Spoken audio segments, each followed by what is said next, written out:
Continuamos con el estudio de la serie Hombres de Principios. Estamos estudiando cristianos modernos que viven basados en las verdades del antiguo evangelio.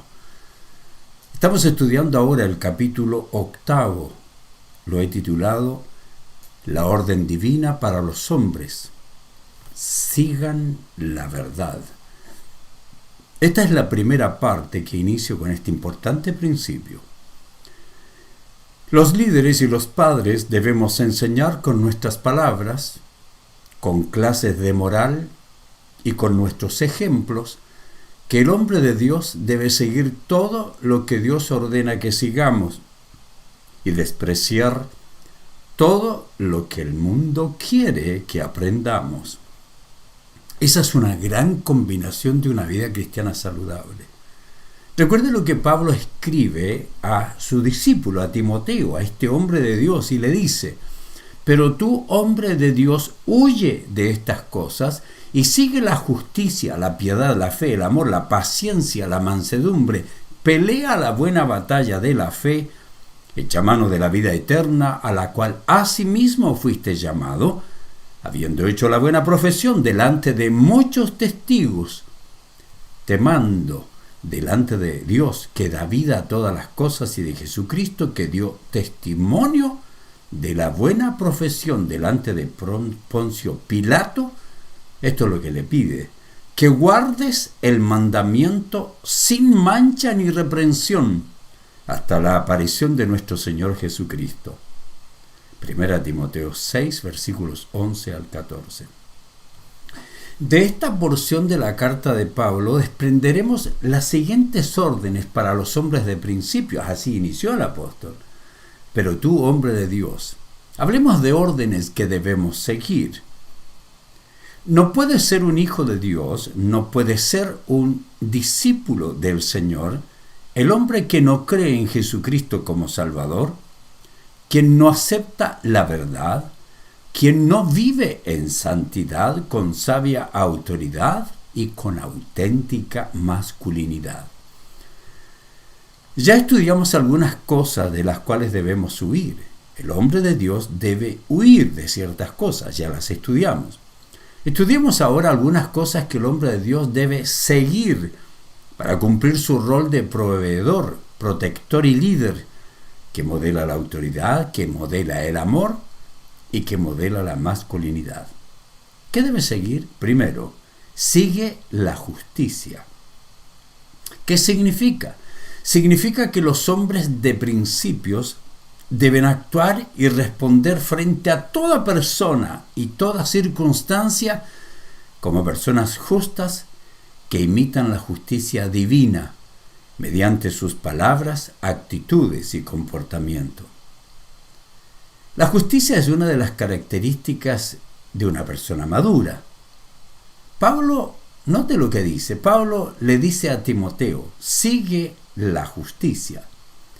Debido a que el carácter es la estructura y las habilidades que nos permiten operar efectivamente en la vida, la justicia debe ser parte de nuestro carácter.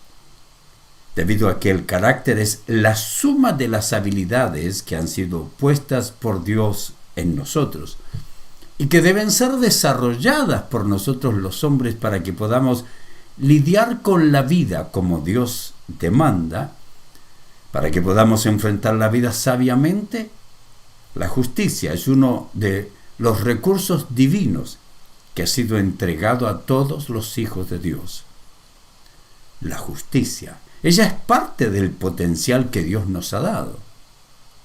Dios pone en todos sus hijos, la habilidad de ser justos, pero no todos la desarrollan. Esa es la razón por que existen hijos de Dios que actúan injustamente. No podemos vivir conforme a la justicia que Dios demanda, esa justicia que tiene como fundamento la ética divina, no las ideas humanas. Sin tener una relación con Dios no podemos tenerla. Sin estar relacionados con Dios se puede ser justo conforme a las reglas y leyes humanas, pero no conforme a la justicia divina. Necesitamos de Dios, sus principios, sus valores. Necesitamos su amor, para ser justo con todos, imitando el maravilloso ejemplo divino. Como Dios es, así nosotros debemos ser imparciales y ecuánimes, vivir con absoluto respeto a los límites personales y de otros.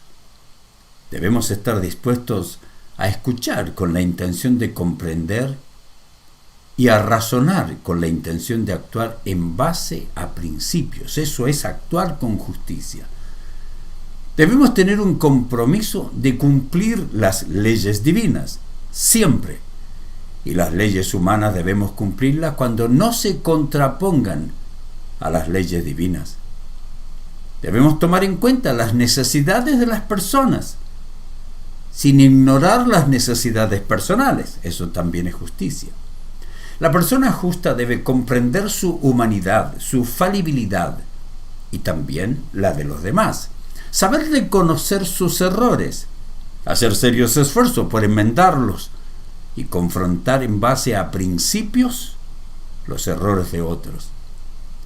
La persona justa debe tener un compromiso de basar sus juicios en verdades y principios y también de defender con sabiduría las causas que son justas, pero de acuerdo a la justicia divina, no de acuerdo a sus ideas de justicia. Sigue la justicia. Segundo, sigue la piedad. Esa es la orden. ¿Qué significa? Significa que los hombres de principios deben ser íntimos a Dios para que puedan tener el temor a Dios que le permite vivir en santidad. Por eso esta siguiente orden es: sigue la piedad. Nuestro más serio problema en la vida, queridos, no es la falta de asistencia a una congregación. No es la falta de pasión por el evangelismo, tampoco la falta de apoyo financiero, o la falta de oración, o la falta de estudio de la palabra. Lo que nos falta es intimidad con el Todopoderoso, estar unidos, juntos, amarle, temerle, servirle, ser íntimos con Dios. A través de los años he aprendido de ciertas disciplinas y prácticas bíblicas que nos ayudan a mantener los canales espirituales abiertos, que nos ayudan también a tener nuestro corazón inclinado y enfocado en Dios. Estas disciplinas no pueden salvarnos, ni siquiera pueden producir una vida santa.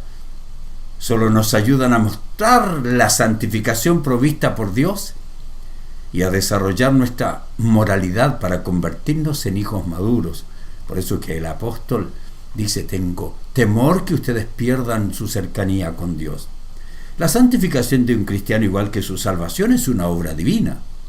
Pero todo cristiano salvado y santificado debe no solo vivir agradecido, sino también desarrollar su relación de intimidad con el Todopoderoso, y que sea el motor que le mueve, como dice la Biblia, a andar en el Espíritu y practicar obedientemente disciplinas espirituales que le permitan mostrar su santidad y la vida piadosa. Y como dice la Biblia, no andar en la carne. La intimidad produce temor a Dios, produce una vida piadosa, se caracteriza por una asociación con un contacto o familiaridad muy estrecha, una amistad cálida que se desarrolla mediante una asociación prolongada, sincera, humilde con Dios a un nivel muy personal, muy privado. Y por eso se manifiesta en una vida piadosa. Por eso el apóstol le dice: sigue la justicia, sigue la piedad y tercero, sigue la fe. Esto significa que los hombres de principios creen que Dios es lo que dice ser, que la Biblia es palabra inerrante de Dios y que pueden tener confianza total en sus exigencias mientras son leales a Dios. Confían en su poder, sus propósitos, su provisión, cuidado y su control soberano. Esa es la siguiente orden: sigue la justicia, sigue la piedad, sigue la fe. Los testimonios de muchos creyentes en nuestra querida América Latina certifican que su vida cristiana se ha convertido en una serie agotadora y exigente de responsabilidades implacables dentro de un templo. Para algunos, lo hermoso de la vida cristiana se ha convertido en una maratón de desdicha al tratar de cumplir las expectaciones de otros creyentes y amigos bien intencionados, pero que tienen una confusión en su propia mente con respecto a la vida cristiana. Así muchos han perdido el gozo y han perdido la libertad. Desdichadamente, la tiranía de lo urgente, mezclado con las exigencias legalistas de los fariseos modernos, le han robado a muchos corazones todo el deleite de tener intimidad con Dios. Algunos han dejado la fila del cristianismo y las congregaciones con una colección de santos taciturnos que se sienten culpables y derrotados en vez de disfrutar la vida cristiana. Yo la disfruto. Sorprendente como parezca, esa es la misma situación que Jesús encontró en el primer siglo, cuando empezó a ministrar a los que habían recibido el impacto de las enseñanzas de los escribas y fariseos. Dios no quiere una vida religiosa, demanda una vida de fe sencilla, que es intimidad con Dios, más a solas que en público. La intimidad con Dios es no a la hipocresía, es sí al estudio de la verdad, sí a la práctica de ella. Es una vida de oración sencilla para comunicarnos íntimamente con Dios. No es un pliego de permanentes peticiones. La fe es nuestra total confianza en Dios y su verdad. Es creerle a Dios genuinamente al punto que somos movidos a la obediencia. El hombre de Dios es el hombre justo que vivirá por la fe. Sigue la justicia, sigue la piedad, sigue la fe. Cuarto, sigue el amor. ¿Qué significa? Que los hombres de principios aman a Dios por sobre todo. Aprenden a amarlo como Él exige. Aman a los demás como se aman a ellos mismos y se aman ellos mismos como Dios los ama. ¡Qué tremenda combinación! Por eso esta siguiente orden del apóstol Pablo es: sigue el amor. Porque los hombres de Dios deben entender que el amor no es un sentimiento que se experimenta, sino la capacidad que Dios nos ha dado por medio de su Espíritu. Él derramó sobre nosotros el amor para que podamos amar, haciendo el bien a las personas amadas, basados en principios bíblicos, no en emociones, haciendo el bien, pero sin dañarnos a nosotros mismos. El hombre de Dios no sigue las ideas humanas del amor.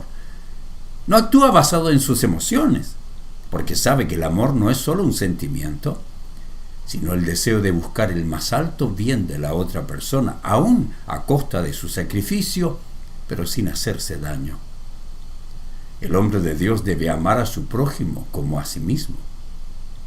Observe lo que dice la Biblia. Me encanta cómo la palabra de Dios nos instruye cuando dice: amarás al Señor tu Dios con todo tu corazón, con toda tu alma y con toda tu mente. Y agrega: este es el primero y más grande mandamiento. Y el segundo es semejante: amarás a tu prójimo como a ti mismo. Mateo 22, 37 al 39. Seguir el amor. Seguir el amor es tomar la determinación de hacer el bien a todos los demás, sean amigos o enemigos. Le hacemos el bien a los enemigos cuando los apartamos, a los que nos apoyan y a los que nos persiguen, a las personas sabias y a las personas tóxicas, porque a las tóxicas el amor las aleja y así las amamos. El amor no solo abraza y acaricia, no solo respeta y motiva, no solo comprende los errores, sino que también confronta con energía y firmeza. Pablo entiende que los seres humanos podemos fingir emociones, que los seres humanos podemos demostrar algo que nos sentimos, darle un abrazo a una persona cuando lo odiamos, y los pastores no somos la excepción. Pablo sabía que algunos podían tomar livianamente ese mandamiento y fingir su amor.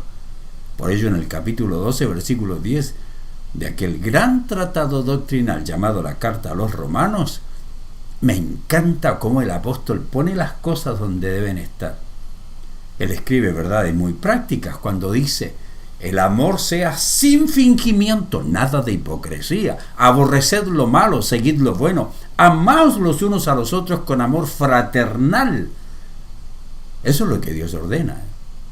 Y ante todo dice: tened entre vosotros ferviente amor, porque el amor cubrirá multitud de pecados. Primera de Pedro 4, versículo 8. Bueno, tenemos que seguir la justicia, la verdad, la fe, el amor y quinto, la paciencia. Significa que los hombres de principios están comprometidos a mantener una expectante y victoriosa persistencia, no una timorata, desencantada y acomodada inactividad. Eso es paciencia, mantener la paciencia. ¿Qué es? Es la lealtad a Dios que permite seguir haciendo lo que Él manda con responsabilidad y consistencia, independientemente de lo que ocurra. Casi todas las palabras griegas que se traducen como paciencia en el Nuevo Testamento son palabras dinámicas, son palabras activas. Para muestra un botón, observe lo que dice en Hebreos 12, versículo 1. Por tanto, nosotros también, teniendo en derredor nuestro tan grande nube de testigos, despojémonos de todo peso y del pecado que nos asedia y corramos con paciencia la carrera que tenemos por delante.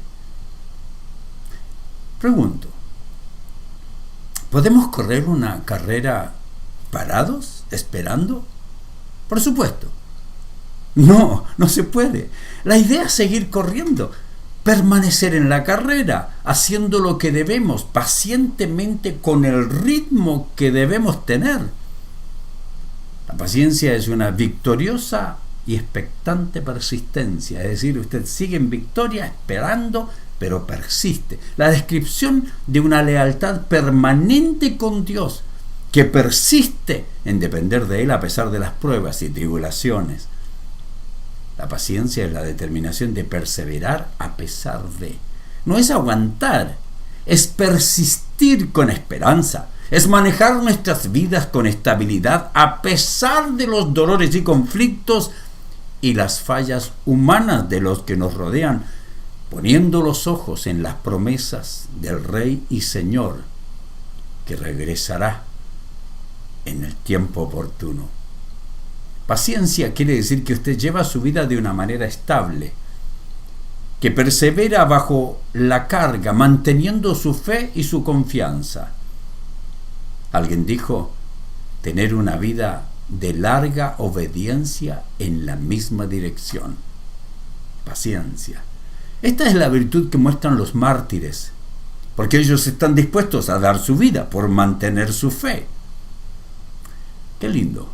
Paciencia. Sexto, sigue la mansedumbre. ¿Qué significa esto? Significa que los hombres de principios son masculinos. Conocen que son responsables de la provisión, protección y liderazgo en su familia y en la sociedad, y mantienen su autoridad y poder bajo control para hacer el bien y nunca el mal. Poder bajo control. Pablo además ordena al hombre de Dios eso. Tú tienes poder, pero sé manso.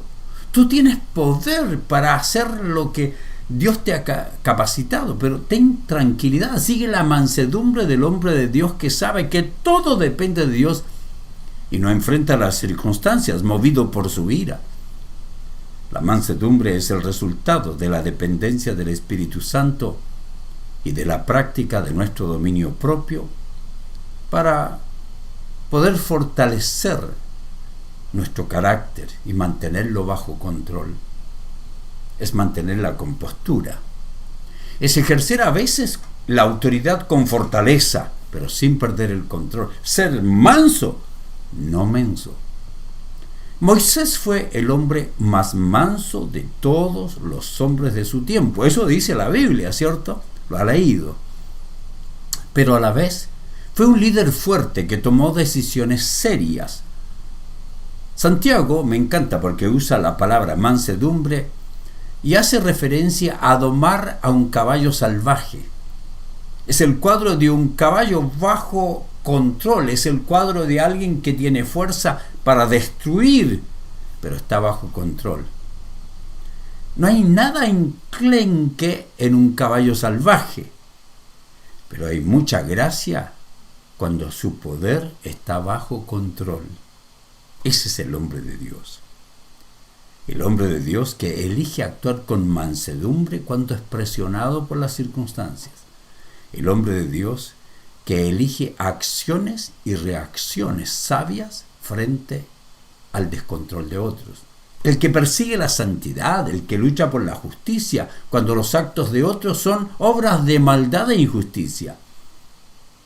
El hombre de Dios puede ser fuerte de carácter, determinado a cumplir con agendas, dispuesto a lograr metas, pero siempre recuerda que es un siervo de Dios que imita al Cristo que vino a servir.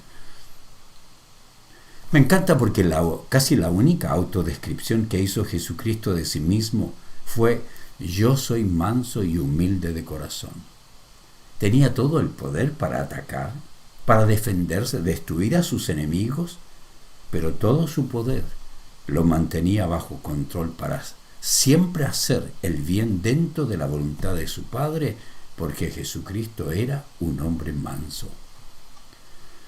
Conclusión. El hombre de Dios puede tener toda inteligencia, todo el poder, toda la autoridad para usarla en forma destructiva, pero determina vivir con amor y santidad de vida. El hombre de principios puede enfrentar las tentaciones, pero no lo hace exponiéndose a ellas para mostrar su poder, sino que huye de ellas para mostrar su humildad y amor por Dios y por la santidad. ¿Es usted una persona humilde? ¿Ha decidido tener el poder bajo control? ¿Está siguiendo todo esto que le pide el apóstol Pablo? Si necesita hacerlo, nosotros podemos ayudarle.